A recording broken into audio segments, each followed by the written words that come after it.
செப்பனியா தீர்க்க தரிசன புஸ்தகம் 3வது அதிகாரம் அதனுடைய 16வது வசனத்தை வாசிக்க கேட்கலாம்.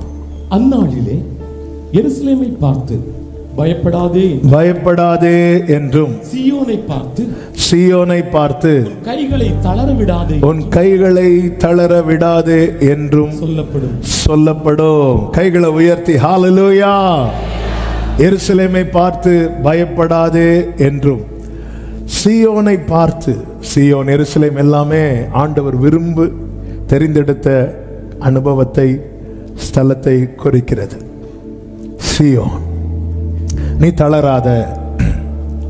ஒரு ஆளை பார்த்து தளராத சொல்லணும்னா அவங்க எந்த நிலையில் இருக்கிறாங்க? தளர்ந்த நிலையில் இருக்கிறாங்க. அடிக்கடி இந்த வார்த்தைகள் வருவதை வேதத்தில் பார்க்க முடியும். தளர்ந்த கைகளை திடப்படுத்துங்கள், தள்ளாடுகிற முழங்கால்களை உறுதிப்படுத்துங்கள், உங்கள் கைகள் திடப்பட கடவது. அப்படி சொல்ல காரணம் என்னன்னா, தளரும்படியான தளர பண்ணும்படியான காரியங்கள் சுற்றிலும் நடப்பதால இது ஒரு கட்டத்தில் எங்க கொண்டு வந்து விட்டுரும் அப்படின்னா, ஒரு பெரிய விரக்திக்குள்ள நம்மளை கொண்டு வந்து விட்டுரும். ஏசாயா 49வது அதிகாரம் அதனுடைய 14வது வசனத்தில் நீங்கள் பார்த்தீர்களே ஆனால், சீயோனோ கர்த்தர் என்னை கைவிட்டார், கர்த்தர் என்னை கைவிட்டார், ஆண்டவர் என்னை மறந்தார் என்று சொல்லுகிறார். ஆண்டவர் என்னை மறந்தார் என்று சொல்லுகிறாள். இது ஒரு விரக்தியின் வெளிப்பாடு, ஒரு வேதனையின் வெளிப்பாடு. கர்த்தர் என்னை கைவிட்டார், ஆண்டவர் என்ன மறந்துட்டார். அதாவது நம்ம எடுத்த உடனே எல்லாருமே கர்த்தர் என்னை கைவிட்டார், ஆண்டவர் என்ன மறந்தார்னு சொல்ல மாட்டோம். முதல்ல நம்ம ஒவ்வொருத்தரையா சொல்லிட்டு இருப்போம். ஆனால் எங்க பெற்றோர் என்ன இப்படி பண்ணிட்டாங்க. கடந்த நாள் ஒரு சகோதரர் புலம்புறார், அழுறார் வேதனையில். எங்க வீட்டில் இப்படி பண்ணிட்டாங்க, எங்க அப்பா இப்படி பண்ணிட்டார், எங்க அம்மா இப்படி பண்ணிட்டாங்க, தாங்க முடியல. எல்லாம் சொல்லி சொல்லி அடுத்து சகோதரர்கள் இப்படி பண்ணிட்டாங்க, என் மனைவி வீட்டார் இப்படி எனக்கு செஞ்சிட்டாங்க, என் புருஷன் வீட்டார் எனக்கு இப்படி பண்ணிட்டாங்க. எல்லாமே ஒரு விரக்தியின் வேதனையினால சொல்லி சொல்லி ஒரு கட்டம் தாண்டி வரும்போது யாரையும் சொல்ல ஆரம்பிச்சிட்டோம் அப்படின்னா, கர்த்தர் என்னை கைவிட்டார், ஆண்டவர் என்னை மறந்தார். இது ஏன் இப்படி சொல்றாங்க மற்றவங்களுக்கு தெரியாது. யோபு ஒரு கட்டம் தாண்டி நான் இருந்தாலும் ஆண்டவர்கிட்ட கேட்பேன், சில காரியத்தை கேட்பேன்லாம் சொல்லும்போது, நீதிமான்களாகி தங்களை நீதிமான்களாய் காண்பிப்பதற்காக ஆண்டவர் அப்படி உனக்கு தெரியாதா, உனக்கு இப்படி தெரியாதா என்றெல்லாம் யோபுவின் நண்பர்கள் கேட்கும்போது நமக்கு அவங்க பேசுறத பார்த்தா ரொம்ப நல்லா இருக்கும்.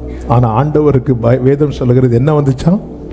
கோபம் வந்துச்சு, கோபம் வந்துச்சு. யோபு இதை விட நல்லா பேசிட்டு இருந்தவர் தான் ஆண்டவரை பத்தி.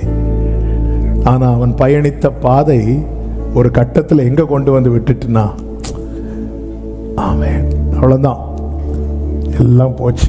அந்த ஒரு விரக்தி. தாவீதே சொல்லுகிறார் 43வது சங்கீதம் அதனுடைய 2வது வசனத்தில், என் அரணான தேவன் நீர், ஏன் என்னை தள்ளி விடுகிறீர்? என் அரணான தேவன் நீர் அப்படி சொல்லிட்டு அடுத்த வார்த்தை, ஏன் என்னை தள்ளி விடுகிறீர்? சத்ருவினால் ஒடுக்கப்பட்டு நான் ஏன் துக்கத்துடனே தெரிய வேண்டும்? இதை சொன்னது யாரு? கர்த்தரை நான் எக்காலத்திலும் ஸ்தோத்தரிப்பேன், அவர் துதி எப்போதுமே. நான் மரண இருளின் பள்ளத்தாக்கில் நடந்தாலும் ஏன் பயப்பட மாட்டாராம்? தேவரீர் என்னோட புல்லுள்ள இடங்களில் அமர்ந்த தண்ணீர் அண்டையில. இப்படி எல்லாம் பாடின ஆள்தான் இப்ப என்ன சொல்றார் அப்படின்னா, என் அரணாகிய தேவ நீர்னு துதிக்க தான் வாயை திறக்கிறார். நம்ம துதிக்க தான் வாயை திறக்கிறோம், ஆனா துக்கத்தை கொட்டுறோம். என் அரணாகிய தேவன் நீர் சொல்லிட்டு அப்படி துதிக்க வாயை திறக்கிறோம், துக்கத்தை கொட்டுறோம். ஏன் என்னை தள்ளி விடுகிறீர்? சத்துருவினால் ஒடுக்கப்பட்டு நான் ஏன் துக்கத்துடனே தெரிய வேண்டும்? பிரியமான கர்த்தருடைய பிள்ளைகளே, ஒரு தேவனால் தெரிந்தெடுக்கப்பட்ட ஒரு தேவ பிள்ளையின் வாழ்க்கையில ஒரு சின்ன சறுக்கலோ, ஒரு சின்ன பலவீனமோ அல்லது ஒரு சின்ன நெருக்கமோ வந்தால் சத்துருவுக்கு அது ஒரு பெரிய கொண்டாட்டமாக இருக்கும். அப்பொழுது சத்துரு சொல்லுகிற வார்த்தைகள், சத்துருவின் நிந்தைகள், இவைகள் தேவ பிள்ளைக்கு இன்னும் வேதனையும் விரக்தியும் கொண்டு வரும். அதனால தான் இப்படிப்பட்ட வார்த்தைகள் எல்லாம் பேசப்படுகிறது. 71வது சங்கீதத்திலே சங்கீதக்காரன் சொல்லுகிறான், 10வது வசனம், என் சத்துருக்கள் எனக்கு விரோதமாய் பேசி, என் சத்துருக்கள் எனக்கு விரோதமாய் பேசி, என் ஆத்துமாவுக்கு காத்திருக்கிறவர்கள், என் ஆத்துமாவுக்கு காத்திருக்கிறவர்கள் ஏகமாய் ஆலோசனை பண்ணி, தேவன் அவனை கைவிட்டார். பாரு, ஆண்டவர் அவனை கைவிட்டார், அவனை தொடர்ந்து பிடியுங்கள், அவனை தொடர்ந்து பிடியுங்கள், அவனை விடுவிப்பார் இல்லை என்கிறார்கள். அவனை விடுவிப்பார் இல்லை என்கிறார்கள். அப்படி ஒரு சிச்சுவேஷன்ல தாவீது இருப்பது யார் கண்ணுக்கு தெரியுது? இவனை தப்பு வைக்கிறதுக்கு வந்த யார் தான் வரணும்?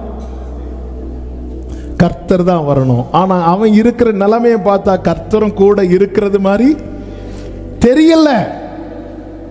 அதனால அவங்க பிளான் பண்றாங்க, இவர் ஆண்டவர் அவனை கைவிட்டார், அவனை தொடர்ந்து பிடியுங்கள், அவனை விடுவிப்பார் இல்லை என்கிறார்கள். பார்க்கிறாங்க, நித்தம் கண் வைத்து பார்க்கிறோம், நிலைமையை பார்க்கிறாங்க. ரைட், அப்போ ஆண்டவர் அவனை கைவிட்டுட்டார். உடனே தாவீது அடுத்த வார்த்தையில சொல்றாரு, தேவனே, தேவனே எனக்கு தூரமாயிராதே, எனக்கு தூரமாயிராதையும், என் தேவனே, என் தேவனே எனக்கு சகாயம் பண்ண, எனக்கு சகாயம் பண்ண தீவிரியும். நீங்க எவ்வளவு ஃபாஸ்டா எனக்கு ஹெல்ப் பண்றீங்களோ அதுதான் சத்துருவின் வாய் என்ன செய்ய போகுது? அடைக்க போகிறது. ஹalleluya, ஹalleluya. நல்ல கவனமா கேளுங்க. நான் இன்னும் செய்திக்குள்ள போகவில்லை. மேலோட்டமா சில காரியங்களை சொல்லிவிட்டு நான் செய்திக்குள்ளே செல்ல விரும்புகிறேன். கர்த்தர் நல்லவர். கர்த்தர் தருகிற நல்ல மழைக்காக ஸ்தோத்திரம். ஆமென். மீகா தீர்க்க தரிசன புஸ்தகம் 4வது அதிகாரத்தில் 11வது வசனத்தில் இப்படி சொல்லப்பட்டிருக்கிறது, சீயோன் தீட்டுப்படுவாளாக, சீயோன் தீட்டுப்படுவாளாக, எங்கள் கண் அவளை காண்பதாக என்று சொல்லி, அவளை காண்பதாக என்று சொல்லி அநேக ஜாதியார் உனக்கு விரோதமாக கூடியிருக்கிறார்கள், உனக்கு விரோதமாக கூடியிருக்கிறார்கள். யாருக்கு விரோதமாக? சத்தமா சொல், வாயில் என்ன வரக்கூடாது? அநேக ஜாதி அவள் தீட்டுப்படுவாளாக, எங்கள் கண் அவளை காண்பதாக. எப்படி காணணும்? அவள் தீட்டுப்பட்டிருப்பது, இன்னும் சொல்லணும்னா அவ கஷ்டப்படுறத எங்கள் கண் காணணும். அவள் நஷ்டப்படுவதை எங்கள் கண், அவளுடைய வீழ்ச்சியை எங்கள் கண் காணணும். இதே மீகா தான் 7வது அதிகாரத்தில் சொல்லுகிறார், என் சத்துருவே எனக்கு விரோதமாய் சந்தோஷப்படாதே, நான் விழுந்தாலும். ஹalleluya, ஹalleluya. இனி நல்ல கவனமா கேளுங்க. இப்படிதான் சுற்றிலும் சிச்சுவேஷன் இருக்கிறது, சுற்றிலும் உள்ள பார்வை இருக்கிறது. இப்பொழுது கர்த்தர் சொல்லுகிறார், அதே 4வது அதிகாரம் 12வது வசனத்தில், ஆனாலும் அவர்கள் கர்த்தருடைய நினைவுகளை அறியாமலும், அவர்கள் கர்த்தருடைய நினைவுகளை அறியாமலும், அவருடைய யோசனையை உணராமலும் இருக்கிறார்கள். அவர் அரிக்கட்டுகளைப் போல அவர்களை களத்திலே சேர்ப்பார். நல்ல கவனமா கேளுங்க. சீயோன் எப்படிப்பட்ட நிலையில? சீயோனே சொல்றா தேவன் என்னை கைவிட்டார். அப்ப எப்படிப்பட்ட நிலையில இருக்கிறா? கைவிடப்பட்ட நிலையில. ஆண்டவர் இன்னொரு வாக்கு கொடுப்பார்ல, உன்னை விசாரிப்பாரற்ற. அப்ப சீயோன் எப்படிப்பட்ட நிலையில இருக்கிறா? விசாரிக்க கூட எல்லாம் ஒரு நாளோட முடிஞ்சு, விசாரிக்க கூட விசாரிப்பாரற்ற சீயோன். சத்துருக்களே சொல்றாங்க தேவன் அவனை கைவிட்டார். அப்படி ஒரு நிலை. இப்போ சீயோன் தீட்டுப்படுவாளாக. அவ கதை இப்ப முடியத நம்ம எல்லாரும் என்ன செய்ய போறோம்? பார்த்துட்டு இருக்க போறோம். அப்படி சொல்லும் போது கர்த்தர் தீர்க்கதரிசியை கொண்டு எழுதி வைக்கிறார். ஆனாலும் அவர்கள் இவ கதை முடிஞ்சு, இவன் கதை முடிஞ்சு, இதோட எல்லாம் போச்சுன்னு சுத்தி வட்டமிட்டு பார்த்து கொண்டிருக்கிறார்களே, அவர்கள் இந்த சீயோனை குறித்த கர்த்தருடைய நினைவுகளையும் அவருடைய யோசனையும் அறியாமலும் உணராமலும் இருக்கிறார்கள். ஆமென் சொல்லுங்க பார்க்கலாம். ஹalleluya. என்னை குறித்த தேவனுடைய நினைவுகள், என்னை குறித்த தேவனுடைய யோசனைகள், என் புத்திக்கும் என் திராணிக்கும் சத்துரு என்ன நினைக்கிறானோ அது எல்லாவற்றுக்கும் மேலானதாய், உன்னதமானதாய், மேன்மையானதாய், உயர்ந்ததாய் இருக்கிறதுன்னு நம்புறவங்க மட்டும்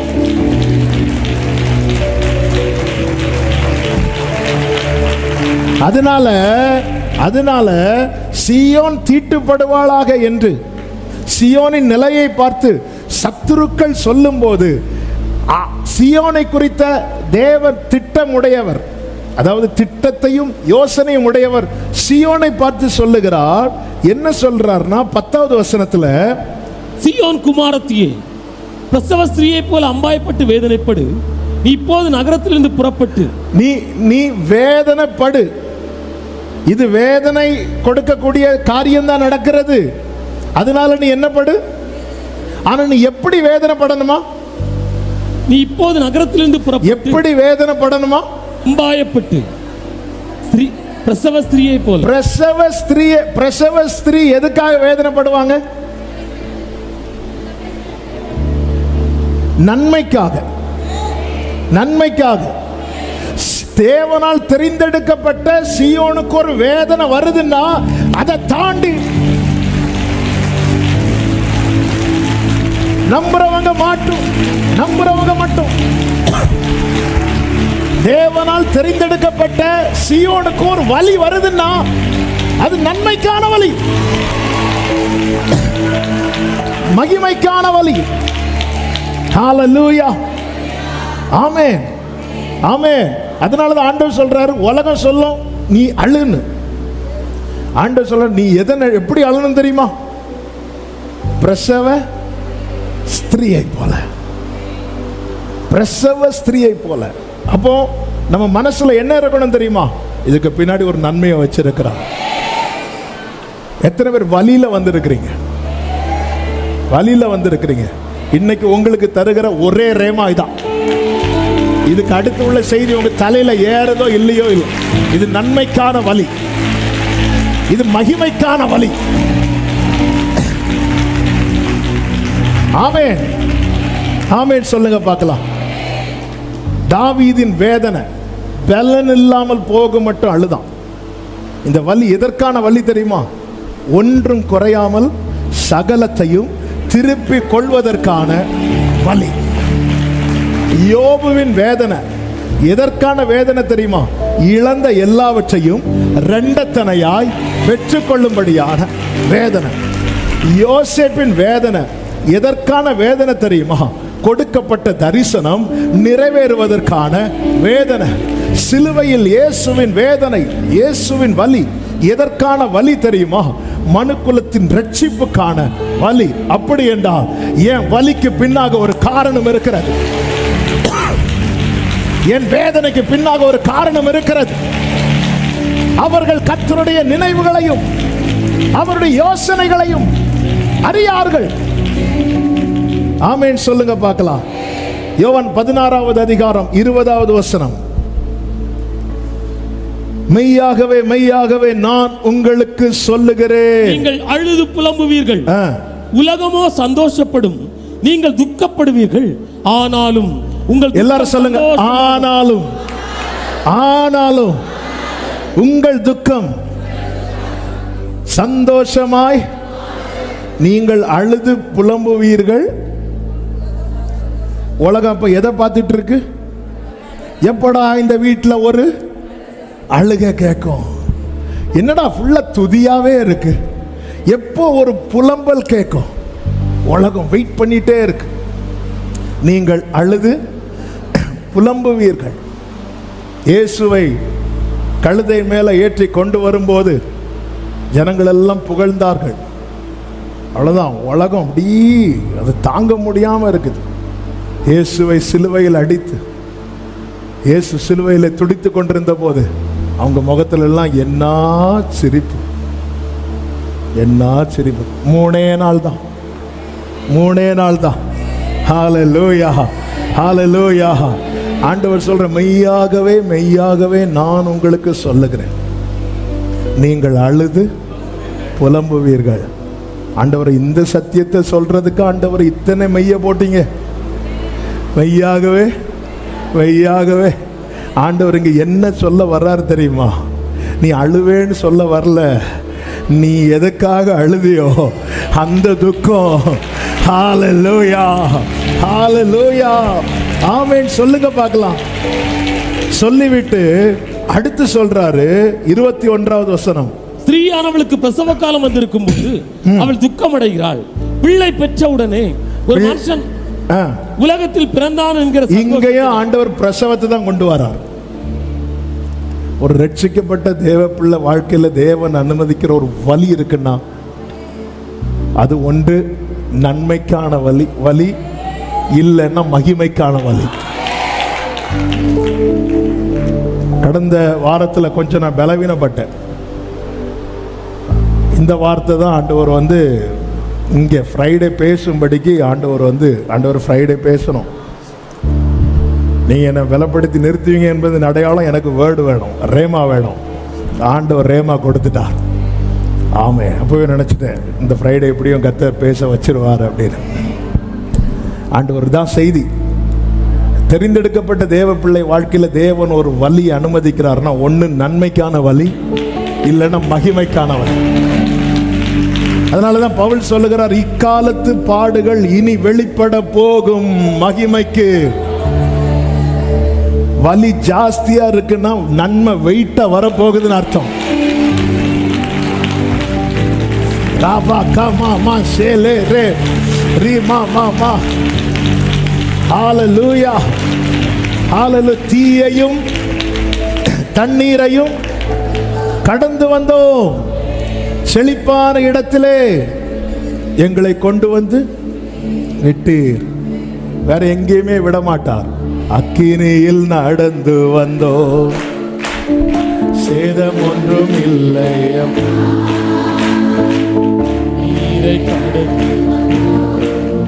நாங்கள் மூழ்கி போகவில்லை, உங்க கிருபை எங்களை விட்டு இமை பொழுது விலகல. உங்க கிருபை எங்களை விட்டு இமை பொழுது. எல்லாரும் நல்ல கையை தட்டி சொல்லுவோம், எங்கள் தேவன் எங்கள் ராஜா, நாங்கள் போற்றிடும் எங்கள் கண்மலை, எங்கள் தேவன் glory, ராஜா, நாங்கள் போற்றிடும் எங்கள் கண்மலை. ஆமென், ஹல்லேலூயா. 22வது வசனத்திலே கர்த்தர் சொல்லுகிறார், அதுபோல நீங்களும் இப்பொழுது துக்கமடைந்திருக்கிறீர்கள். இப்பொழுது துக்கம் யாரை பார்த்து சொல்றார்? துக்கம் அடைஞ்சிருக்கிறவர்களை பார்த்து யார் சொல்றா? இயேசு. அப்போ துக்கம் அடைஞ்சிருக்கிறதை யார் பார்க்கிறா? இயேசு பார்க்கிறார். இயேசு பார்க்கிறார், இப்படி பார்க்கிறார். இப்பொழுது நீங்கள் துக்கம் அடைந்திருக்கிறீர்கள். இப்பொழுது நீங்கள் துக்கம் அடைந்திருக்கிறீர்கள். இதை யார் பார்க்கிறா? இயேசு பார்க்கிறார், இப்படி பார்க்கிறார். என் ஆண்டவருடைய பார்வையினுடைய விசேஷம் என்ன தெரியுமா? நான் இருக்கிற நிலையும் பார்ப்பார், நான் இருக்க போகிற நிலையும் பார்ப்பார். ஆமென், ஹல்லேலூயா. என் ஆண்டவர் என்ன பார்க்கிறாருன்னு வைங்களேன், எப்படி பார்ப்பாருன்னா, இப்போ நான் என்ன, என்னுடைய கரண்ட் சிச்சுவேஷன் என்ன, நான் இருக்கிற நிலையும் பார்க்கிறார், நான் இருக்க போகிற நிலையும் பார்க்கிறார். அப்படியே பார்க்கிறார், ஒவ்வொரு முகத்தையா பார்க்கிறார். இப்படி பார்த்துட்டு சொல்றார், நீ துக்கமாவே இருக்க, அப்படி இல்லை, இப்பொழுது. அதனாலதான் ஒரு தேவ பிள்ளை ஒரு வேதனையில் இருக்கும்போது, என்னங்க அழுதுட்டு இருக்கீங்கன்னு சொன்னா, இப்போ அழுதுட்டு இருக்கிறேன், இப்போ அழுதுட்டு இருக்கிறேன். இங்க ஆண்டவர் பாருங்க, இப்பொழுது துக்கமடைந்து இருக்கிறீர்கள். அடுத்து சொல்றார், நான் மறுபடியும் உங்களை பார்ப்பேன், அப்பொழுது உங்கள் இருதயம் சந்தோஷப்படும். உங்கள் சந்தோஷத்தை ஒருவனும், ஹல்லேலூயா, உங்கள் சந்தோஷத்தை ஒருவனும் உங்களிடத்திலிருந்து எடுத்து போட மாட்டான். அதன் அர்த்தம் என்ன? உலகம் கொடுக்கிற துக்கத்தை நான் எடுத்து போடுவேன், ஆனா நான் கொடுக்கிற சந்தோஷத்தை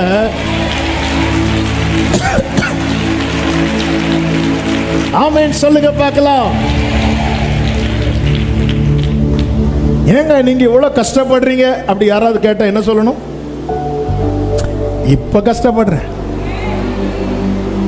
ஆமென். நீங்க மறுபடியும் என்ன பார்க்க வாங்க. ஹல்லேலூயா, ஹல்லேலூயா. என்ன, நான் மறுபடியும் உங்களை பார்ப்பேன், அப்பொழுது உங்கள் இருதயம் சந்தோஷப்படும்.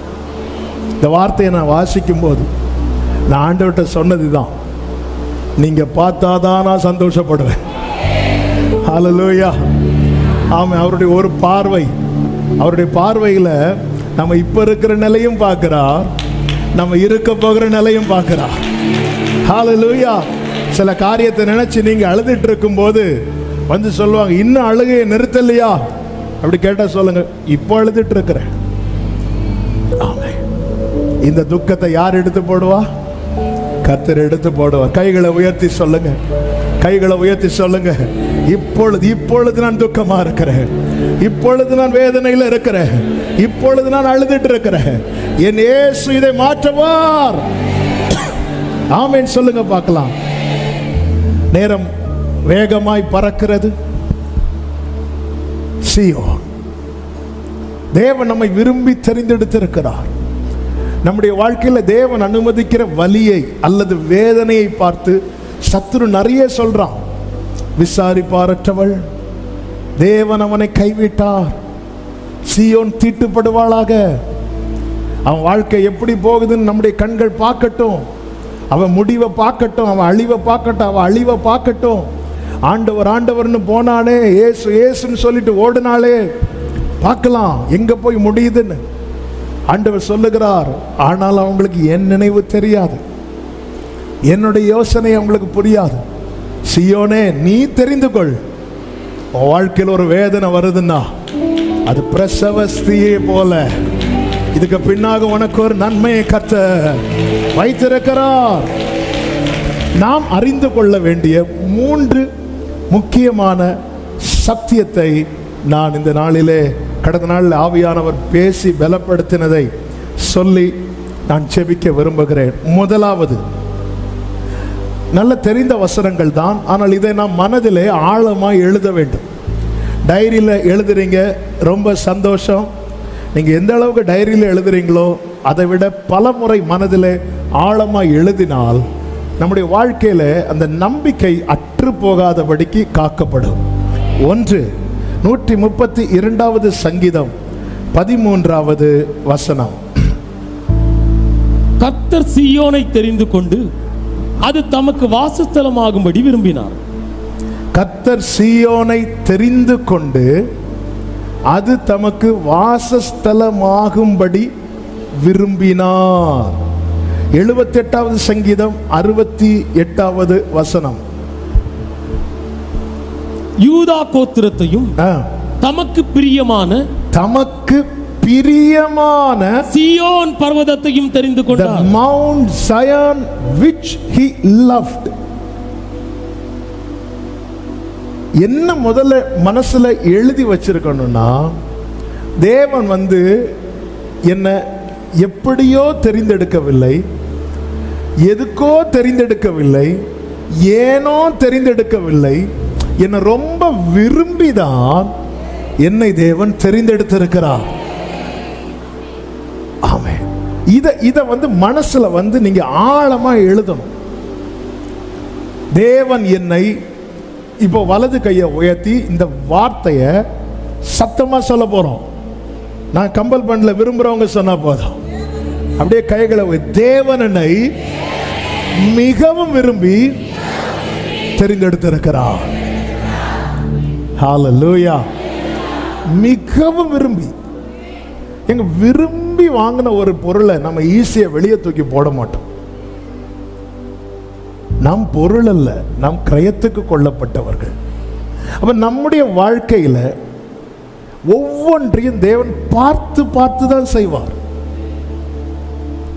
நம்ம பிள்ளைங்களுக்கு நம்ம கிட்ட காசு இருக்குன்னு சொல்லி எல்லாத்தையும் வாங்கி கொடுக்க மாட்டோம். ஒரு பிரெட் பாக்கெட் வாங்கணும்னா கூட டேட்டு பார்த்து தான் வாங்கணும். எந்த ஒரு பிஸ்கட் பாக்கெட் வாங்கணும்னா டேட்டு பார்க்குறோம், பார்த்து தான் வாங்கி கொடுக்குறோம். பார்த்து தான் வாங்கி கொடுக்க மாட்டேங்கிறோம். நம்ம எல்லாமே பார்த்து பார்த்து தான் செய்கிறோம். நம்முடைய ஆண்டவரும் அப்படிதான்.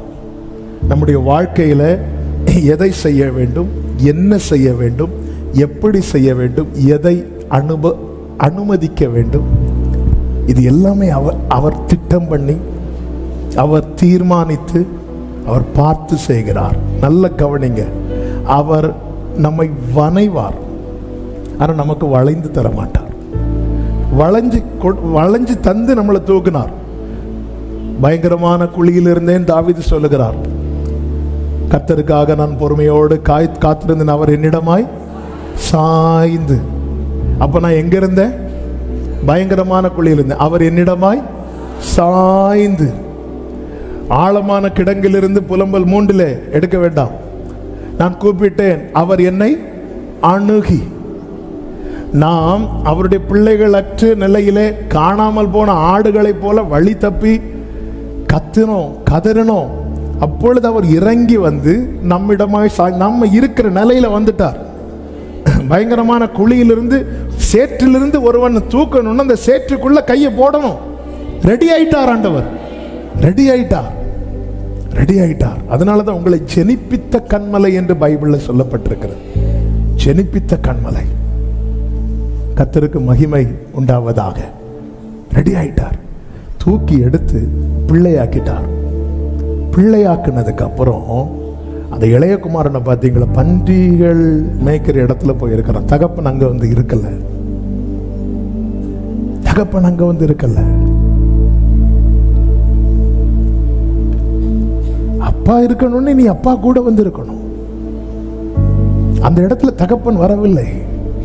அதே அதிகாரத்துல தான் ஒரு ஆடு புதரில் சிக்கி கொண்டிருக்கிறது. மேய்ப்பன் போகிற காரியத்தை இயேசு சொல்லுகிறார். ஆனா மகன் பண்டிகைகளுக்கு இடையில சாப்பாடு இல்லாம தவித்து கொண்டிருக்கும் போது தகப்பன் போறத அங்க சொல்லல.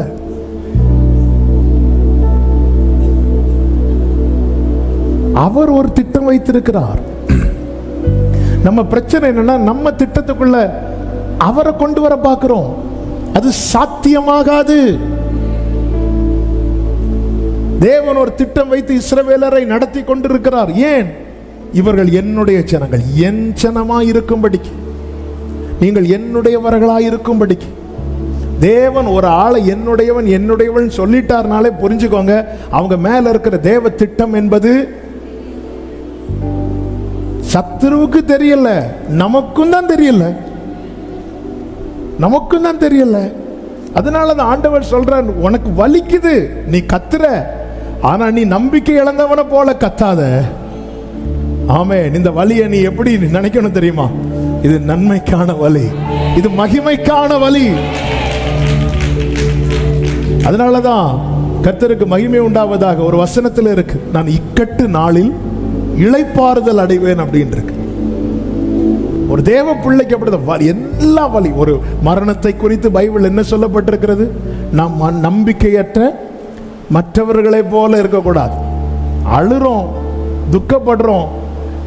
தேவன் இல்லைன்னு சொல்றவங்க வீட்டில் மரணம் நடந்தாலும் அவங்கள என்னதான் பண்றாங்க? அழுறாங்க, துக்கப்படுறாங்க. தேவ பிள்ளைங்க வீட்டில் எப்படி ஒரு இழப்பு வரும்போது எல்லாருக்கும் தான் வேதனை. ஆனா ரெண்டுக்கு என்ன வித்தியாசம்னா, இவர்களுக்கு ஒரு நம்பிக்கை உண்டு. என்ன நம்பிக்கை தெரியுமா?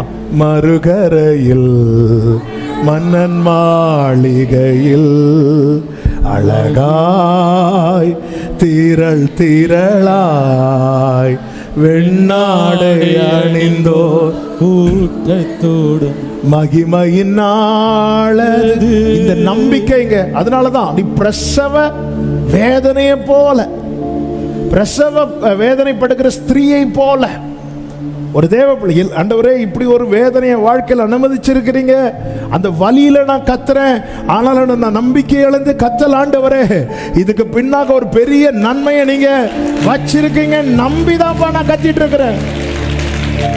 ஆமென் சொல்லுங்க பார்க்கலாம். தேவன் விரும்பிதான் தெரிந்தெடுத்திருக்கிறார். எனவே தேவன் அவருடைய திட்டத்துக்குள்ள நம்மை கொண்டு வருவதற்காக தேவன் என்ன செய்கிறார் என்றால், சில காரியங்களுக்கு நமக்கு எஸ் சொல்லாம இருக்கிறார். இத தேவ பிள்ளை நல்லா புரிஞ்சுக்கணும். ஆமே, நம்ம என்னதான் ட்ரை பண்ணாலும் ஆண்டவர் இஸ்ரவேல் ஜனங்களை கொண்டு வந்துட்டு இருக்கும்போது சாமுவேல் கிட்ட கேட்கிறாங்க, எங்களுக்கு ஒரு ராஜா வேணும் அப்படின்னு. சாமுவேலுக்கு அந்த காரியம் பிடிக்கல. சாமுவேல் நினைச்சிட்டாரு, அவ்வளவுதான், என் மேல டவுட் வந்துட்டு. உடனே சாமுவேல் கேட்கற, நான் ஏதாவது வஞ்சித்தானா, ஏதாவது எடுத்தானா, அப்படி இப்படி எல்லாம் கேட்டு பார்க்கிறாரு. கேட்டுட்டு நேர தேவ சமூகத்தில் போய் ஆண்டவரே நிற்கும் போது கர்த்தர் சொல்றாரு, அவங்க ஒன்ன தள்ளல, அவங்க என்ன தள்ளிட்டாங்க. அவங்க ஒன்ன தள்ளல, என்ன தள்ளிட்டாங்க. நீ கொடுத்துட்டு சொல்லு, என்ன விளைவு வந்தாலும் நீங்க பார்த்துக்கோங்க, அவ்வளவுதான். ஆண்டவர் இன்னும் அப்படி விடாம நம்மளை அவர் லைன்ல பிடிச்சு வைத்திருப்பதற்காக ஸ்தோத்திரம். விட்டு கொடுக்கல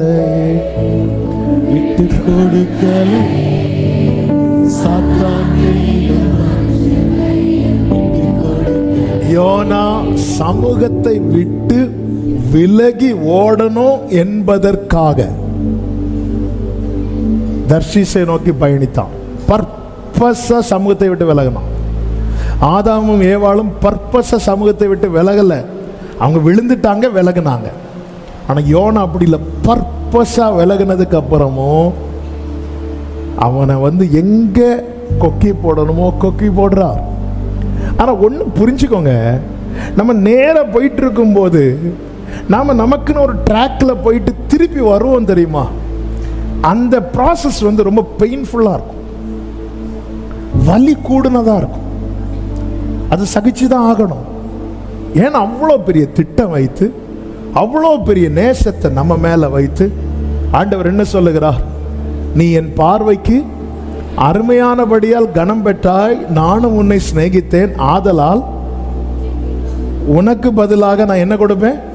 மனுஷங்களை கொடுப்பேன், மிருக ஜீவன்களை கொடுப்பேன், நான் உன்னை விட மாட்டேன். எத்தனை பேரவே வேணாலும் நான் விடுவேன் உனக்காக. ஏங்க என்ன வார்த்தைங்க இது! எத்தனை வார்த்தை! எத்தனையோ பேர் இன்னும் ஆண்டவரை அறியாமல், இயேசுவை குறித்த ஒரு விசை கூட கேள்விப்படாமல் எத்தனை பேர் மாண்டு கொண்டிருக்கிறார்கள். அந்த கூட்டத்தில் என்னை உங்களை விடாம கர்த்தர் பிடித்து வைத்திருக்கிறார்னா,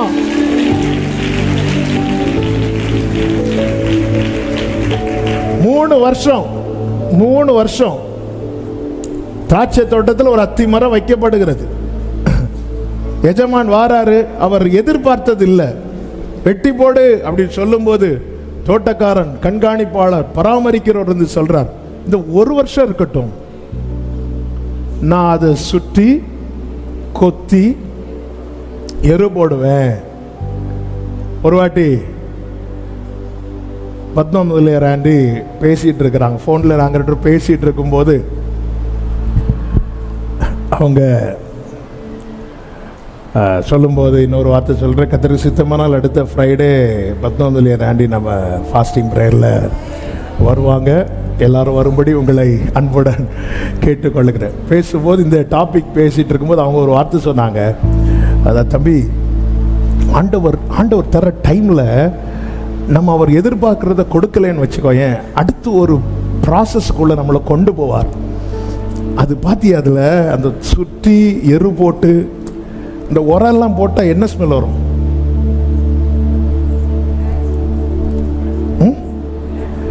சில நாற்றமான பகுதிக்குள்ள நம்மளை அனுமதிப்பார். எதுக்கு தெரியுமா? கனி கொடுக்க. அந்த 3 இயர்ஸ்ல இது கொடுத்திருந்தா இப்படி ஒரு கொத்து வந்திருக்காது. நான் சொல்றது எத்தனை பேருக்கு விளங்குது? அந்த 3 வருஷத்துல இது கொடுத்திருந்துச்சுன்னா இப்படி ஒரு சுத்தி இருந்து பார்த்தாரு, வேற வழியே இல்லை, மண்வெட்டி எடுத்து 4 பேரை அனுப்பு. இவங்க என்ன திடீர்னு வாழ்க்கையில கொத்ததுக்கு வந்திருக்கிறாங்க, இன்ஜினியர் அனுப்பி விட்டு இருக்கிறாரு.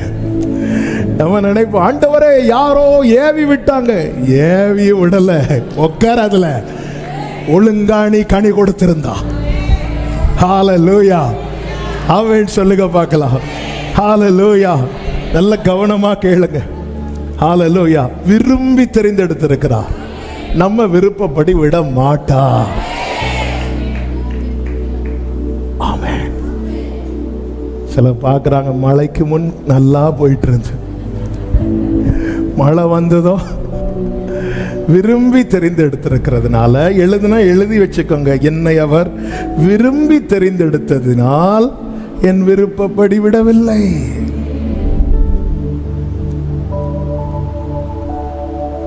பிறக்கும் முன்னமே என் பெயரை அறிந்தீரே, அவயம் அனைத்துமே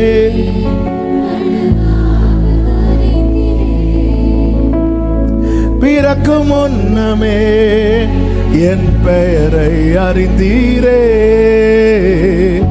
அவயம் அனைத்துமே அழகாக வரைந்தீரே, என்னிடம் உள்ளதையே உம்மிடம் படைத்தேன், அந்நாள் வரையிலுமே அதை காத்திட வல்லவரே. க்ளோரி, என்னிடம் உள்ளதை உம்மிடம் படைத்தேன், ஹல்லேலூயா, அதை காத்திட வல்லவர். விரும்பி தெரிந்தெடுத்திருக்கிறார், அதனால அவர் விரும்புகிறார். ஆமென். விருப்பத்தை வைக்கும் போதே என் பிள்ளைக்கு நான் என்னென்ன செய்யணும், எப்படி எப்படி கொண்டு வரணும், எப்படி எப்படி அழகு பார்க்கணும், அவர் மனசுல வச்சுட்டு அதற்கேற்றார் போல நடத்துகிறார். நம்ம வேற ஒன்று வச்சுட்டு நடந்து பார்க்குறோம், செட் ஆக மாட்டேங்குது. இன்னொரு ட்ராக்ல கொண்டு போய் அவரை இழுத்து பார்க்குறோம், வரவே மாட்டார். காரணம், அவர் பார்ப்பார்.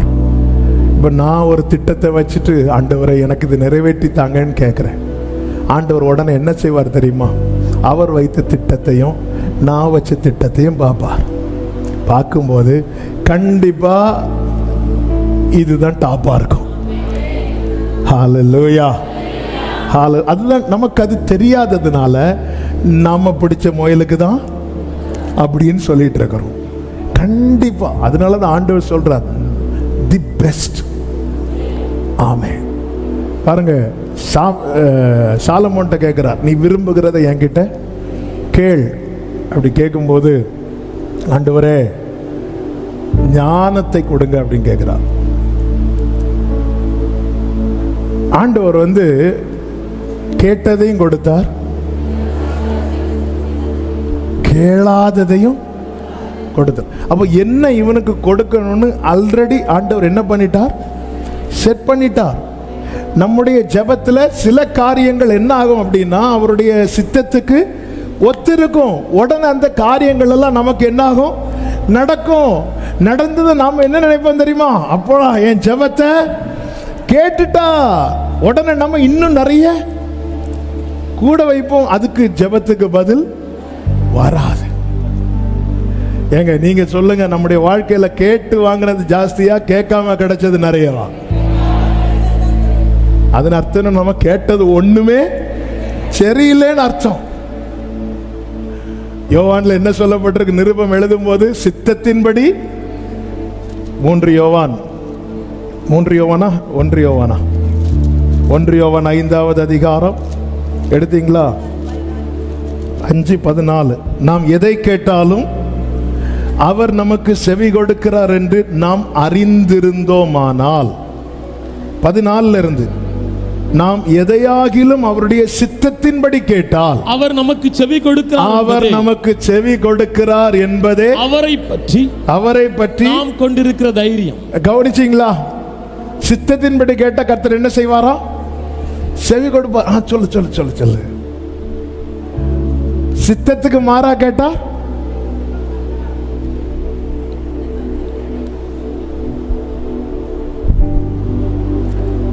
அப்படியே தூதன்ற கண்ணுகள் ஆமீன் போட்டானா? போட்டான். ஆண்டவரே, ஏன்னா நமக்கு, அதாவது நாம் ஒரு பிளான் வச்சிருக்கிறேன் என் லைஃபுக்கு, அவர் ஒரு பிளான் வச்சிருக்கிறார். அவரை பார்ப்பார், நான் வச்ச பிளானை விட இவன் போட்ட பிளான் பெஸ்டா இருக்கா? இல்லை. எப்படி இருக்கும்? நான் கீழே இருந்துல பிளான் வரைகிறேன், அவர் மேல இருந்துல பிளான் வரைகிறாரு. ஹல்லேலூயா. உம்முடைய சித்தம் பரலோகத்தில் செய்யப்படுவது போல பூமியிலேயும் செய்யப்படுவதாக. நான் என்னுடைய இன்றைய சூழலை வைத்து நான் திட்டமிடுகிறேன். அவர் என்னுடைய வாழ்க்கையின் கடைசியும் பார்த்துவிட்டுதான் திட்டத்தை அவர் எழுதி வைத்திருக்கிறார். எனவே புரிந்து கொள்ளுங்கள், தேவன் நம்மை விரும்பி தெரிந்தெடுத்திருக்கிறார். அவருடைய விருப்பத்துக்காக நான் தெரிந்தெடுக்கப்பட்டவன். எல்லாரும் வலது கரத்தை உயர்த்தி சொல்லுங்க, அவர் விருப்பத்திற்காக நான் தெரிந்தெடுக்கப்பட்டவன். 2வது, சீயோனே நீ கேள். சங்கீதம் 102:13. தேவரீர் எழுந்தருளி சீயோனுக்கு இறங்குவீர், அதற்கு தயை செய்யும் காலமும் அதற்காக குறித்த நேரம். தேவனால் தெரிந்தெடுக்கப்பட்ட ஒவ்வொருவருக்கும் தேவன் எதை எப்படி செய்ய வேண்டும் என நேரத்தையும் காலத்தையும் குறித்து வைத்திருக்கிறார். ஹல்லேலூயா. எனவேதான் தேவ பிள்ளைக்கு தெரிய வேண்டும், வாக்குத்தத்தத்தை தேவன் தந்திருக்கிறார் என்றால் அது நாம் நினைத்த நாளில் அல்ல அவர் செய்கிறது, அவர் குறித்த நாளிலே அவர் செய்து முடிப்பார். ஹல்லேலூயா. ஆமென். மரியாள் இயேசுவினிடத்திலே வந்து திராட்சரசம் இல்லை என்று சொல்லும் போது இயேசு மரியாளை பார்த்து சொன்ன பதில் என்ன தெரியுமா? என் வேளை இன்னும் வரவில்லை, என் வேளை இன்னும் வரவில்லை. 40 நாள் இயேசு கிறிஸ்து ஜெபித்து முடித்து மிகவும் பசி உண்டான போது பிசாசானவன் கொஞ்சம் ஸ்பீடா வரான். அதாவது நமக்கு கிடைக்க வேண்டிய டைமுக்கும் நமக்கும் இடையில ஒரு கேப் இருக்குல்ல, அதுல பிசாசு வந்து நிற்பான். நீ தேவனுடைய குமாரனே ஆனால் டவுட்டு கொண்டு வருவான். இந்த கேள்வி கொண்டு வரதே பிசாசு. அதனாலதான் இந்த கொஸ்டின் மார்க்லாம் எப்படி இருக்கு? பாம்பு மாதிரியே இருக்கு. அப்பாலே போ சாத்தானேன்னு விடணும். நம்ம காத்திருப்போம். பிசாசு துரத்தப்பட்ட பிறகு வேதம் சொல்லுகிறது, தூதர்கள் வந்து அவருக்கு பணிவிடை செய்தார்கள். அந்த டைம் வரும், அந்த டைமுக்கு இடையில வந்து நிற்பான். வந்து நின்றுட்டு, நீர் தேவனுடைய குமாரனால் இந்த கல்லை நான் எதுக்கு கல் அப்பமாக்கணும்? என் அப்பா அப்பத்தை வந்து ப்ரிப்பேர் பண்ணிட்டு இருக்கும்போது, கொஞ்சம் எப்படிங்க வீட்டில் வந்து அம்மா வந்து அப்பத்தை ரெடி பண்ணிட்டு இருக்கும்போது வெளியே இருக்கிற பிள்ளை கல்லை எடுத்து வச்சு இனி அப்பமாக்கு, எப்படி இருக்கும்? உள்ள இருந்து அந்த தோசை சுடுற கரண்டியை தூக்கி எரிய மாட்டாங்க. அவருக்கு தெரியும் என் அப்பா ப்ரிப்பேர் பண்ணிட்டு இருக்கிறார். ப்ரிப்பேர் பண்ணிட்டு இருக்கும்போது இடையில வந்துட்டு, அதான் உங்களுக்கு அது தெரியும்ல, இது தெரியும், நீர் தேவனுடைய குமாரனே ஆனால் இந்த கல்லை அப்பமாகும்படிக்கு கட்டளையிடும். ஆண்டவர் என்ன சொல்ற? மனுஷன் அப்பத்தினால் மாத்திரமல்ல தேவனுடைய வாயிலிருந்து பிறக்கிற ஒவ்வொரு வார்த்தையினால். எனக்கு வார்த்தை வந்திருக்கிறது, வார்த்தை வந்திருக்குதுன்னா நான் பிழைப்பேன். ஆமென். நமக்கான காலத்தை குறித்திருக்கிறார். இன்னொரு காரியத்தை சொல்லி நான் செபிக்க விரும்புகிறேன். 3 சங்கீதம் 102:15. கர்த்தர் சீயோனை கட்டி தமது மகிமையில் வெளிப்படுவார். தமது மகிமையில் வெளிப்படுவார். இந்த வார்த்தையை நல்லா கவனிக்கணும். சீயோனை கட்டி அப்படின்னா அவர் என்ன பண்றாரு? என்ன பண்ணிட்டு இருக்கிறார்? அவர் கட்டிட்டு இருக்கிறார். எத்தனை பேருக்கு சொல்ல முடியும் கர்த்தர் என் வாழ்க்கையை கட்டிட்டு இருக்கிறார்? Building under construction. Hallelujah, amen. சில வீடு வேலை பார்த்துருக்கீங்களா? பாதி தான் முடிஞ்சிருக்கும். என்னங்க அங்க கம்பி அது இதுதான் இருக்கு, வேலை நடந்துட்டு இருக்கு. என்ன ஒண்ணு செட் ஆகலையா? வேலை நடந்துட்டு இருக்கு. அவர் சீயோனை கட்டி தமது மகிமையிலே வெளிப்படுவார். கர்த்தர் ஒவ்வொன்றை செய்து முடிக்கும் போது கர்த்தர் எதற்காக சீயோனை கட்டுகிறார்? சீயோனை எதற்காக தெரிந்தெடுத்தார்?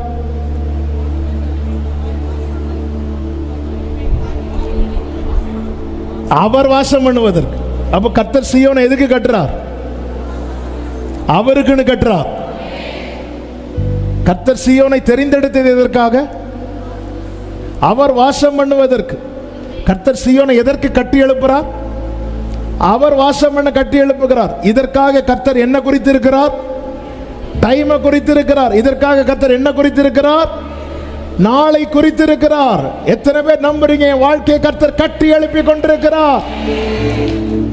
ஹல்லேலூயா.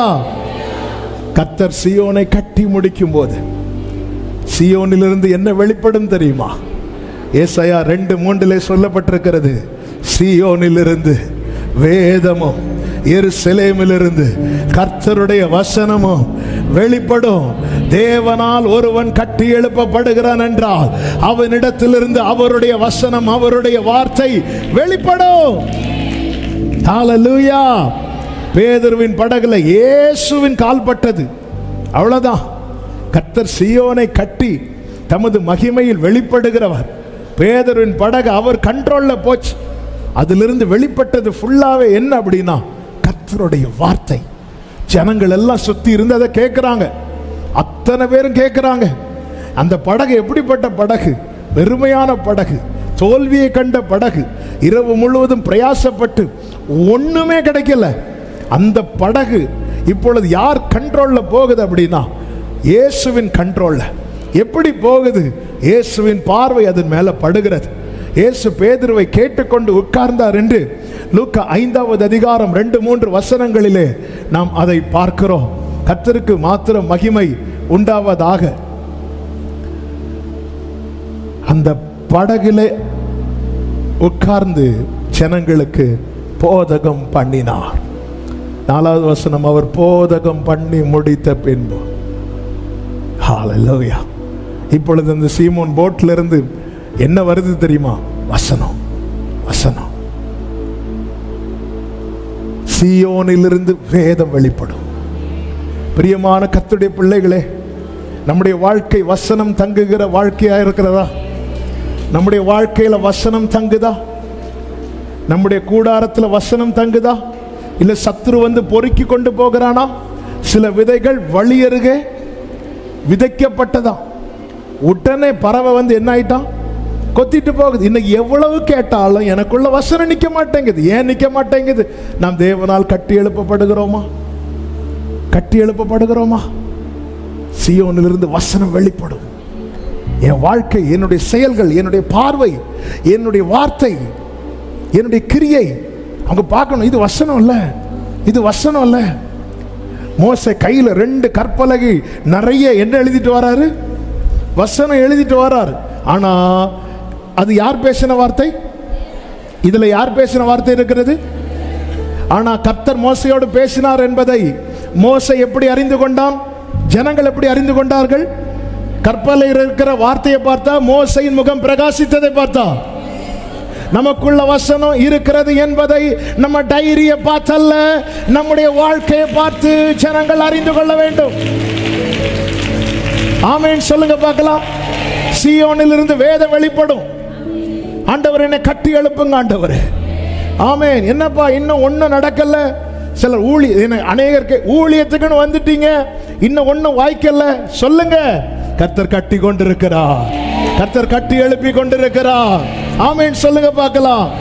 134வது சங்கீதம் அதனுடைய 3வது வசனத்திலே சொல்லப்பட்டிருக்கிறது, வானத்தையும் பூமியையும் உண்டாக்கின கர்த்தர் சீயோனில் இருந்து உன்னை ஆசீர்வதிப்பாராக. சீயோனில் இருந்து என்ன வரும்? சத்தமா சொல்லுங்க, சத்தமா சொல்லுங்க. யாருங்க சீயோன்? யார் இப்ப சொன்ன? அப்படி நான் தான். கர்த்தர் உங்களை ஆசீர்வதிப்பார். நாம எல்லாம் சொல்லக்கூடாது, அப்படி சொல்லணும். ஹல்லேலூயா. ஏன்னா ஒவ்வொருத்தரையும் தனித்தனியாய் பெயர் சொல்லி அழைத்திருக்கிறார். சீயோனிலிருந்து என்ன வருதா? அவர் கட்டி அவர் உள்ள உட்கார்ந்துட்டார்னா உள்ள இருந்து என்ன வரும்? சத்தமா சொல்லுங்க, ஆசீர்வாதம். இப்ப பேதுரு படகுல ஆண்டவர் ஏறி உட்கார்ந்துட்டார். உட்கார்ந்ததும் படகு எங்க போகுது? ஆழத்துல போகுது. சீயோனிலிருந்து வேதம் வெளிப்பட்டாச்சு. அடுத்து என்னது? இப்போ ஆழத்துல போய் படகு நிறைய மீன்கள் வந்துட்டு, அதாவது சீயோனிலிருந்து ஆசீர்வதிக்கிறார். சீயோனிலிருந்து உன்னை, இதுதான் ரொம்ப முக்கியம். நான் எந்த அளவுக்கு ஆசீர்வதிக்கப்படுகிறேன் என்பது அல்ல, நான் உண்மையிலே தேவனால் கட்டி எழுப்பப்படுகிறேன் என்பதின் அடையாளம் நான் எந்த அளவு ஆசீர்வதிக்கப்படுறேன் அல்ல, நான் எந்த அளவுக்கு ஆசீர்வாதமா இருக்கிறேன். லூக்கா 5வது அதிகாரம் 5வது வசனத்தை வாசியுங்கள். அதற்கு சீமோன், ஐயரே, 6வது வசனம், அந்தப்படியே அவர்கள் செய்து தங்கள் வலை கிழிந்து போகத்தக்கதாக மிகுதியான மீன்களை பிடித்தார்கள். எந்த படகுல? பேதுரு படகுல. அடுத்த வசனம், அப்பொழுது மற்ற படவில் இருந்த கூட்டாளிகள் வந்து தங்களுக்கு உதவி செய்யும்படி சைகை காட்டினார். கை காட்டுறார் பேதுரு. ஏன்னா இயேசு பார்த்தது 2 படகு, ஏறி உட்கார்ந்தது யார் போட்டு? பேதுரு படகு. பேதுரு படகு நிரம்பினதும் பேதுரு என்ன சொல்லியிருக்கணும்? ஆண்டவரே போதும் ஆண்டவரே, மீதி மீன்களை கடலிலே விட்டு விடுங்கள் ஆண்டவரே. இல்ல, பேதுரு கை காட்டுறார், கை காட்டுறார். மற்ற படகுல இருந்தவங்க வந்து 2 படகுகளும் அமிழத்தக்கதாக கர்த்தர் சீயோனில் இருந்து உன்னை, என் வாழ்க்கை தேவனால் கட்டி எழுப்பப்பட்டிருக்கிறது என்பதன் அடையாளம் என்ன தெரியுமா? நான் அட்லீஸ்ட் ஒரு நபருக்காவது ஆசீர்வாதமா இருக்கணும். ஆமென், ஆமென் சொல்லுங்க பார்க்கலாம்.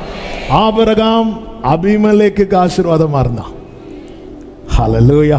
யாக்கோபு லாபானுக்கு ஆசீர்வாதமா இருந்தான். யோசேப்பு எகிப்து முழுவதுக்கு ஆசீர்வாதமா இருந்தான். நம்ம எத்தனை பேருக்கு ஆசீர்வாதமா இருக்கிறோம்? எத்தனை பேருக்கு நன்மையா இருக்கிறோம்?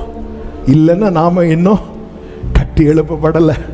ஃபர்ஸ்ட் ஃப்ளோர் முடிஞ்சிட்டு வசனம் வெளிப்படுது, செகண்ட் ஃப்ளோர் முடிஞ்சிட்டு நன்மை வெளிப்படுது. கர்த்தர் சீயோனை கட்டி தமது மகிமையிலே இந்த பூமியிலே ஆண்டவருக்குன்னு சில திட்டங்கள் இருக்கிறது. சீயோனை உன்னிலிருந்து வேதம் வெளிப்படுவது தேவ திட்டம். ஒன்னு அநேகருக்கு ஆசீர்வாதமாய் வைப்பது தேவ திட்டம். ஹல்லேலூயா. அது மாத்திரமல்ல, 110வது சங்கீதம் 2வது வசனத்திலே சொல்லப்பட்டிருக்கிறது, கர்த்தர் சீயோனிலிருந்து உமது வல்லமையின் செங்கோலை அனுப்புவார். எங்கிருந்து அனுப்புவார்? சீயோனிலிருந்து. அதன் அர்த்தம் என்ன? அதிகாரம் வெளிப்படும், ஆளுகை வெளிப்படும். ஹல்லேலூயா. சத்துருவையும் அவன் வல்லமையும் மேற்கொள்ளும் அதிகாரம் உன்னிலிருந்து வெளிப்படும்படி சீயோனே, கர்த்தர் உன்னை கட்டுவிப்பார். சிங்கத்தின் மேலும் விரியன் பாம்பின் மேலும் நீ நடந்து பால சிங்கத்தையும் வலு சர்ப்பத்தையும் மிதித்து பாடுவாய். ஹல்லேலூயா. கர்த்தர் கட்டி எழுப்புகிறார். இப்பொழுது சீயோனிலிருந்து வசனம் வெளிப்படுகிறது, நன்மை வெளிப்படுகிறது. சீக்கிரமாய் சீயோனிலிருந்து ஆளுகை வெளிப்படும், அதிகாரம் வெளிப்படும். கட்டி எழுப்புறா. ஆமென், ஆமென். எத்தனை பேர் நம்புறீங்க? ஹல்லேலூயா. பைபிள் இருக்குல்லங்க, விசுவாசிகளால் நடக்கும் அடையாளங்கள் ஆவன. கர்த்தர் கட்டி எழுப்பும் போது நடக்கும், நடக்கும். ஆமென் சொல்லுங்க பார்க்கலாம். 40வது வயசுல பார்வோனுக்கு பயந்து மோசே ஓடினான். அப்படிதான் பைபிள்ல ரெக்கார்டா இருக்கு. இந்த விஷயம் பார்வோனுக்கும் தெரிஞ்சிருக்கும், கண்டிப்பா நம்மளை கொன்றுவான். பயந்து என்ன பண்ணிட்டாரு? மோசே ஓடிட்டார். இப்ப எல்லாருடைய மைண்ட்ல என்ன இருக்கு? மோசே என்ன பண்ணிட்டாரு? பயந்து ஓடிட்டார், பயந்து ஓடிட்டார். இப்படிதான் எத்தனை வருஷமா இருக்கு? 40 வருஷமா இருக்கு. எல்லாருடைய மைண்ட் செட் எப்படி இருக்கு? மோசே பயந்து ஓடிட்டார். ஆனா ஆண்டவருடைய திட்டம் வேற. அவனை தனியா கொண்டு வந்து அவனை மறைத்து வைத்து அவனை உருவாக்குறார், அவனை கட்டி எழுப்புகிறார். எதற்காக? அவருடைய அதிகாரம் அவனிலிருந்து வெளிப்பட. ஹல்லேலூயா. இப்பொழுது உருவாக்கப்பட்ட கட்டி எழுப்பப்பட்ட மோசே மீண்டும் எகிப்துக்குள்ளே வருகிறார். எகிப்துக்குள்ளே வந்து நிற்கும் போதுதான் தெரிகிறது, அவனிலிருந்து அவருடைய அதிகாரம் வெளிப்பட்ட போது சர்ப்பங்கள் எல்லாம் காணாமல் போயின, சமுத்திரங்கள் எல்லாம் பிளந்து போயின, சூரியன் இருளானது. ஹல்லேலூயா. கர்த்தர் சீயோனை கட்டி, சீயோனை கட்டி. இன்னைக்கு எந்தெந்த காரியத்தை பார்த்து நீங்கள் பயப்பட்டு தளர்ந்து இருக்கிறீர்களோ அவைகளை மேற்கொள்ளுகிற அதிகாரம் உங்களிலிருந்து வெளிப்படும்படிக்கு ஆமென் சொல்றவங்க நல்ல கைகளை தட்டி. எகிப்தின் மொத்த மந்திரவாதிகளும் மோசே கூட நின்று பார்த்தார்கள். 1, 2, 3 சரண்டர் ஆயிட்டாங்க. ஏன்னா அவங்க மோசையை மட்டும்தான் பார்த்தாங்க. மோசே கோலை நீட்டுறதை மட்டும்தான் பார்த்தாங்க. 3வது அட்டம்ப்ட்ல மோசே கோலை நீட்டும் போது அந்த கைக்கு இடையில இன்னொரு விரல் இருக்கிறத பார்த்தாங்க. அவங்க சொல்றாங்க, இது ஆரோனுடைய விரல் இல்ல, இது மோசேனுடைய விரல் அல்ல. சீயோனில் இருந்து ஆமென். ஹல்லேலூயா. அதே போல பேதுருவின் வாழ்க்கையில கர்த்தர் இருந்து வசனத்தை வெளிப்படுத்துறது மட்டுமல்ல, நன்மையை வெளிப்படுத்துறது மாத்திரமல்ல, பேதுருவின் இடத்துல சொன்னார், இதோ பரலோகத்தின் திறவுகோலை நான் உன் கையில கொடுக்கிறேன். பூலோகத்தில் நீ கட்டுகிறது எதுவோ அது பரலோகத்திலே கட்டப்படும், பூலோகத்தில் நீ கட்டவிழ்ப்பது எதுவோ. ஆமென், ஆமென். யோவேல் 3:16 சொல்லப்பட்டிருக்கிறது, கர்த்தர் சீயோனிலிருந்து கர்ச்சித்து எருசலேமிலிருந்து சத்தமிடுவார். சீயோனே, ஒவ்வொருவரும் தேவனால் தெரிந்து கொள்ளப்பட்ட ஆலயம், அவர் கட்டி எழுப்பட்டும். நம்முடைய திட்டம், நம்முடைய சித்தம் எல்லாம் இடிக்கப்படுவதாக. சொல்லுங்க, இடிக்கப்படுவதாக. சத்தமா சொல்லுங்க, இடிக்கப்படுவதாக. ஒரு இடத்தை வாங்கி புதிய பில்டிங் கட்டுறதுக்காக இடத்தை வாங்கும் போது அங்க பழைய பில்டிங் இருந்தா அதை இடிச்சுதான் ஆகணும், இடிச்சுதான் ஆகணும். எது பழைய பில்டிங்? நம்ம திட்டம் தான். எது பாபேல்? நாம கட்டினதுதான். அதனால இடத்தை வாங்கி வச்சுட்டு இடிக்க விடாதபடிக்கு நாம திறப்புல நிக்கிறோம். நாம கட்டின பாபேல் இடிஞ்சிடக்கூடாது. நாம என்ன பண்றோம்? திறப்புல நின்று போராடிட்டு ஆண்டவரும் டயர்டாகி சரி இருக்க நம்ம வேற லேண்ட. ஆண்டவரே, உம் சித்தம் போ என்ன. பிரியமானவர்களே, தேவ திட்டம் பெரியது. ஆமென். நீங்க யாரா இருக்கலாம், உங்களிலிருந்து அவர், அதாவது கர்த்தர் கட்டிட்டாருன்னா அவர் மகிமையில் அவர் அங்கே இருக்கிறார். அதுதான் பைபிள் சொல்லுகிறது. உதிக்கிற உன் ஒளியினிடத்தில் ராஜாக்கள் நடந்து வருவார்கள். அவர் அங்கே இருக்கிறார். அவர் இருக்கிற இடத்துல இருந்து வசனம் வெளிப்படும். அவர் இருக்கிற இடத்துல இருந்து நன்மை வெளிப்படும். அவர் இருக்கிற இடத்துல இருந்து அதிகாரங்கள் வெளிப்படும். ஆமென் சொல்லுங்க பார்க்கலாம். உனக்கு விரோதமாய் உருவாக்கப்படும் எந்த ஆயுதமும் 129வது சங்கீதம் 5வது வசனத்தை வாசித்து நாம செபிக்க போகிறோம்.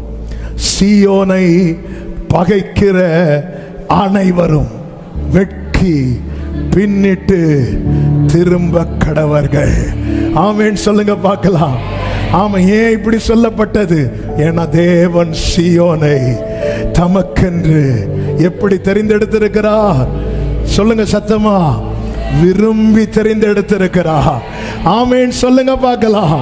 எல்லாரும் அப்படி எழுந்து நிற்கலாமா? Hallelujah, hallelujah.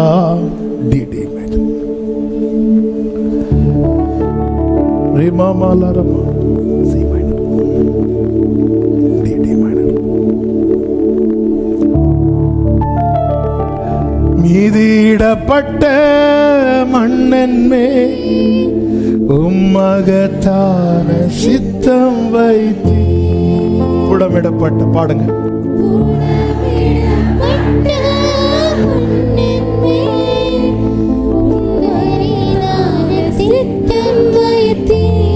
ஓ மீதிடப்பட்ட மண்ணென்னை உம்மகத்தான சித்தம் வைத்தி. புடமிடப்பட்ட பெரிதான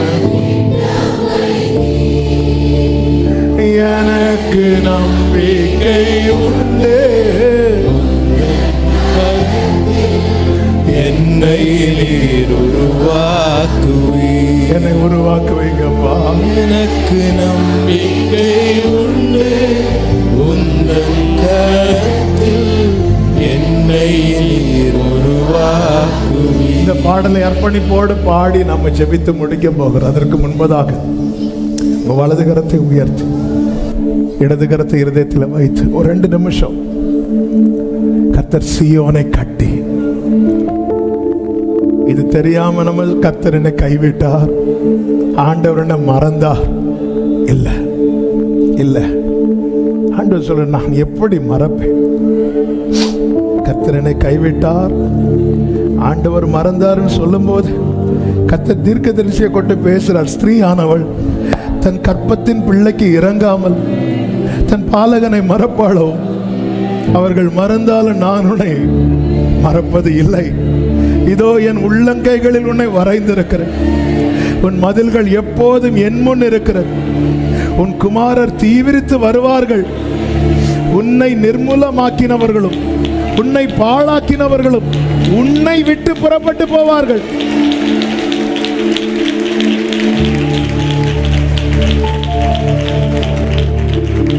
என் உள்ளங்கையில் உன்னை வரைந்திருக்கிறேன். ஆண்டவர்கிட்ட ஜெபம் பண்ணுங்க. ஆண்டவரே, என் வாழ்க்கையில இன்று நான் வடிக்கிற இந்த கண்ணீர், இது நன்மைக்கான கண்ணீர், இது மகிமைக்கான கண்ணீர். இந்த வேதனை இது நித்திய வேதனை அல்ல. ஆண்டவரே, நீங்க சொன்னீங்களே, அதை நான் நம்புறேன். இப்பொழுது துக்கமா இருக்கிறீர்கள், நான் மறுபடியும் உங்களை பார்ப்பேன். உங்க பார்வை மேல நாங்க நம்பிக்கை வைக்கிறோம்ப்பா. உங்க பார்வை எங்க மேல இருக்கிறதுனால எங்கள் இருதயம் மகிழோ, எங்கள் துக்கம் சந்தோஷமாய் மாறோ, எங்கள் அழுகை ஆனந்த களிப்பாய் மாறோ. ஆமென், ஆமென். அப்படியே 2 கைகளை வானத்துக்கு நேராக உயர்த்தி, அடியானை கட்டுவீராக, கட்டுவீராக. சீயோனிலிருந்து வேதம் வெளிப்படும் என்ற வார்த்தையின்படி என்னிலிருந்து உம்முடைய வேதம் வெளிப்படும்படிக்கு கட்டுவீராக. சீயோனிலிருந்து ஆசீர்வதிப்பார் என்ற வார்த்தையின்படி என்னிலிருந்து உம்முடைய நன்மை வெளிப்படும்படி கட்டுவீராக. சீயோனிலிருந்து ஆளுகை அதிகாரம் வெளிப்படும் என்ற வார்த்தையின்படி என்னிலிருந்து உம்முடைய வல்லமை விளங்கப்படி உம்முடைய அதிகாரம் வெளிப்படும்படி கட்டுவீராக, கட்டுவீராக, கட்டுவீராக. ரீவலபதுடரபா சேரபலபரபலபா சந்தரா. அதற்கு தடையாய் நான் கட்டி வைத்திருக்கிற பாவேல் கோபுரங்கள் தரைமட்டமாவதாக, இடிக்கப்படுவதாக, இடிக்கப்படுவதாக. கர்த்தருடைய வல்லமை, கர்த்தருடைய வல்லமை, கர்த்தருடைய வல்லமை, கர்த்தருடைய வல்லமை. ரீமா மா கரோ சேரே மாமா ரீமா. விட்டு கொடுங்க, விட்டு கொடுங்க, விட்டு கொடுங்க, விட்டு கொடுங்க, விட்டு கொடுங்க. நிரப்புங்கப்பா, நிரப்புங்கப்பா. ஓ சல பக்கரபா ரீமா மக்கரோ ரீபல பதுடரபா. வல்லமை, வல்லமை, வல்லமை, வல்லமை. ரே மாமா தோரோ சேரே பாபல ரதடலரா. சீயோனை கட்டுவீராக.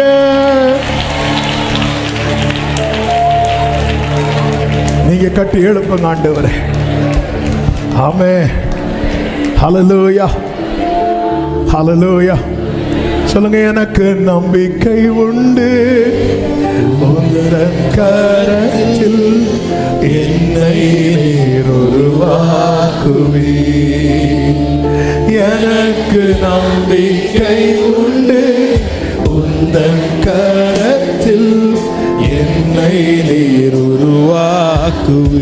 குயவனே, குயவனே, குயவனே, குயவனே, என் இயேசுவே, மண்ணான என்னை உருவாக்குவே, உம் கரத்தால் என்னை உருவாக்குவே.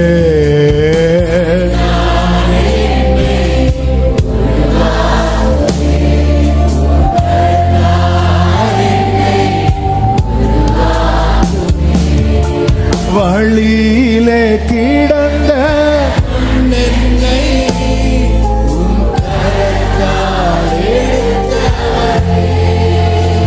பலமுறை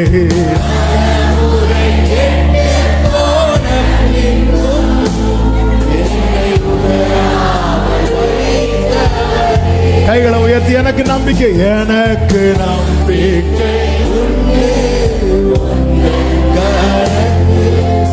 என்னை நீர் உருவாக்குவீர்.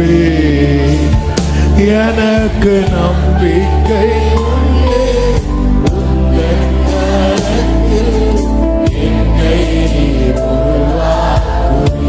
குயவனே, சீயோனை கட்டுவீராக. உடைய விருப்பப்படி, உங்க சித்தப்படி நீரங்களிலிருந்து வெளிப்பட ஆண்டவரே, நீரங்களிலிருந்து வெளிப்பட ஆண்டவரே. ராமமாலரோ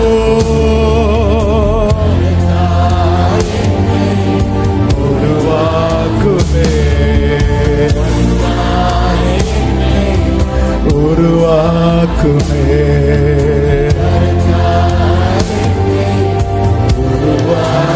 மீதியிடப்பட்ட மீதியிடப்பட்ட மகத்தான சித்தம் வைத்தி உடமிடப்பட்ட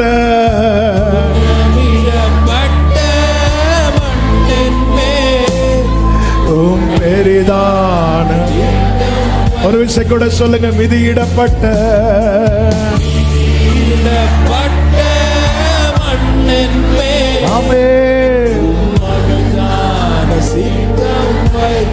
ஓ புடமிடப்பட்ட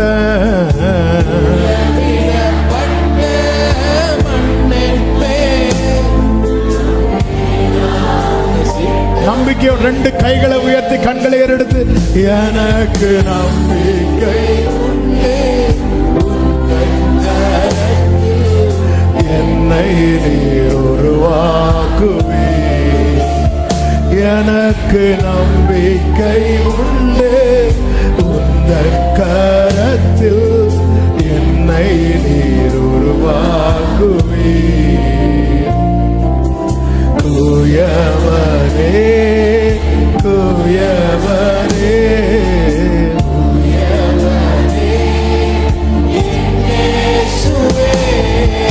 மண்ணான என்னை உருவாக்குமே, உம் கரத்தால் என்னை உருவாக்குமே.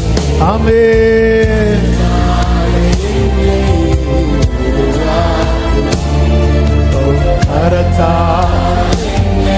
கைகளை சேர்த்து ஹalleluya பாடுவோம் எல்லாரும் சேர்ந்து. ஹalleluya,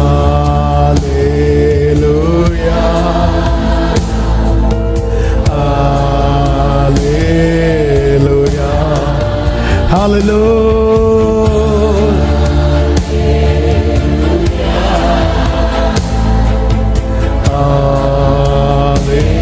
நல்ல கரங்களை தட்டி தேவனுக்கு மகிமை. ஹalleluya, ஹalleluya. ஆமென், ஆமென், ஆமென். பரிசுத்த பிதாவே, நல்ல தகப்பனே, நன்றியோடு, நன்றி நிறைந்த இருதயத்தோடு உம்மை துதிக்கிறோம், ஸ்தோத்தரிக்கிறோம். உங்க திட்டம் பெரியது. இப்போதைய நிலையை பார்த்து சத்துரு பல விதங்களில் பேசுகிறான், சொல்லுகிறான். ஆனாலும் அவர்கள் உம்முடைய நினைவுகளை, யோசனையும் அறியாமல் இருக்கிறார். நீர் எவ்வளவு பெரியவர். நீர் எங்களை சும்மா தெரிந்தெடுக்கவில்லை, நேசித்து விரும்பி தெரிந்தெடுத்திருக்கிறீங்க. Thank you, Holy Spirit. எங்க வேதனையின் விரக்தியில ஆண்டவர் எங்களை கைவிட்டார், மறந்தார் என்று சொல்லிவிட்டோம். எங்களை மன்னியும். ஒரு தாய் மறந்தாலும் நான் மறப்பதில்லை. இஸ்ரவேலே, நீ என்னால் மறக்கப்படுவது இல்லை. என் உள்ளம் கையில் உன்னை வரைந்திருக்கிறேன். ஆண்டவரே, உங்க அன்புக்கு முன்பாக எங்களை தாழ்த்துகிறோம். உங்க இஷ்டப்படி எங்களை கட்டுங்க. எங்களிலிருந்து நீங்க வெளிப்படணும், எங்களுக்குள்ள நீங்க இருக்கணும். அதற்கேற்றாற் போல எங்களை கட்டி எழுப்புவீராக. நீர் மகிமைப்படுவீராக. ஒவ்வொருவரை ஆசீர்வதியும். தேவ சமாதானம், கிருபை, பாதுகாவல், தேவாசீர்வாதங்கள் இவர்களை தங்கியிருப்பதாக, கிருபை உண்டாவதாக என்று செபித்து வாழ்த்துகிறேன். நாமத்துக்கு மகிமை, இயேசு கிறிஸ்துவின் நாமத்தில் பிதாவே, ஆமென். என் ஆத்துமாவே கர்த்தரை ஸ்தோத்திரி, உள்ளுளமே அவருடைய பரிசுநாமத்தை ஸ்தோத்திரி. என் ஆத்துமாவே கர்த்தரை ஸ்தோத்திரி, கர்த்தர் செய்த சகல உபகாரங்களை மறவாதே. ஆமென். நம்முடைய கர்த்தராகிய இயேசு கிறிஸ்துவின் கிருபையும், பிதாவாகிய தேவனுடைய அன்பும், பரிசுத்த ஆவியானவருடைய ஐக்கியமும் சிநேகமும் பாதுகாவலும் நம் அனைவரோடும், எல்லா பரிசுத்தவான்களோடு கூட கர்த்தருடைய வருகை மட்டும் தங்கியிருப்பதா